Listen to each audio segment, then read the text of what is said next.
right, Jay Washington here for that hashtag show. I'm honored to be talking about this because I remember this when it debuted, the show growing up, and now it's being brought back, and some new members are being added to the cast.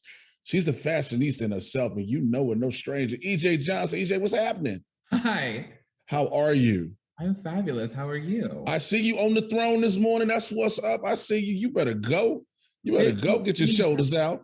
Fit for a queen. I see it. I know that's right. Let me ask you first and foremost, straight out the gate, how does it feel joining such an iconic show and cast? Oh, it's amazing. Honestly, it's been so amazing, so fabulous. And like it's even been more amazing, like doing these interviews with all of you because I hadn't got to meet anybody. Right. Doing voiceover in the pandemic, we can only go in one at a time. So, I literally just met Kyla and like everybody like between our interviews we did like 2 weeks ago and today. Really? So really, like literally, like a lot of the people I hadn't met yet. So it's been really cool. But also they've just welcomed me with open arms into their family. But they are actually like, a family. Of course. It's so funny to watch them, go back and forth and talk about memories, and it's beautiful. Well, now you're going to be part of those memories. Yes, exactly. And I'm excited to make new ones. Speaking of which, you're playing Michael, and Michael is just the animated embodiment of you. Let's just call it for what it is. That exactly. And Michael is a fashionista. How much did you see the character and was like, oh, I'm just going to make this me?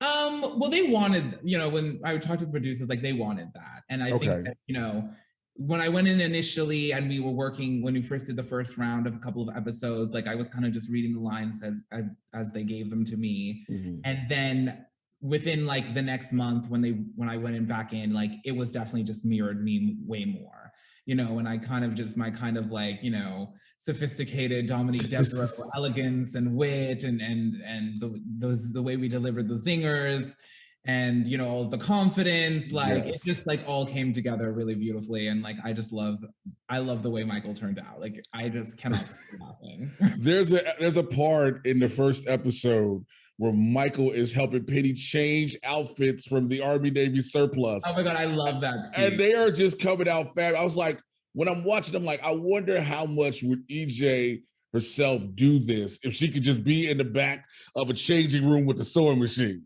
That would be a great skit to do on something, but like just like totally reworking like some garment that's hideous and just like bringing it out more fabulous, and like each and every time would be everything. Oh, but I laughed so hard in that scene. I could not. Look, I was crying laughing because I was like, I'm watching Tommy's character of Oscar just freak out like, wait, hold on, wait a minute. And you got Michael just behind the curtain doing what they do. Now, one of the things I want to talk about is we've had this new wave of accepting everyone now, which we should have been done for years. I've always said this, and it is fully embraced in this show. The intersectionality in Black communities is coming together within this reboot. How do you feel about that? I feel amazing about it. I'm always down to be on the forefront of any conversation or any, movement forward.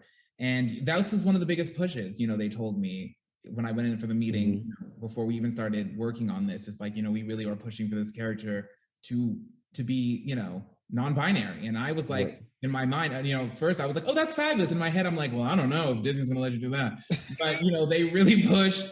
And everything came out, the way that they did and exactly how they wanted it to, and they present exactly how they wanted them to, just unapologetically and fabulously. And also, this is just the first of many. I'm just so grateful and blessed to be able to give life to one of the first characters of this kind. But, I'm ready to see them pop up all over, especially on the Disney the Disney world and the platforms and all the things that they own and touch, like, all over the place. And so, yeah, I'm going to say it's the first of many. And I think it's a great space to see it, especially within, the African-American community, because we especially, have not had any character like this in our world as well. But just for everyone, and especially for young people to see themselves represented, because like I said, when I was 8 or 9 watching the original, I didn't see myself represented in any program, not just around anywhere.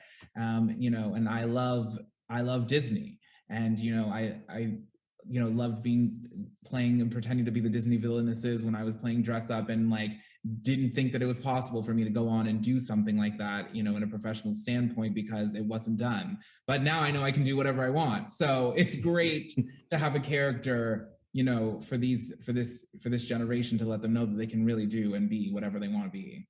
And that is amazing, to be that standout, to be that influence, if you will, that role model.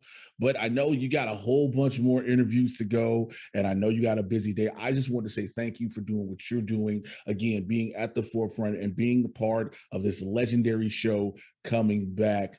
CJ Johnson, thank you so much. And everybody, make sure you check out the Proud Family, Louder and Prouder, on Disney Plus. Have a great one.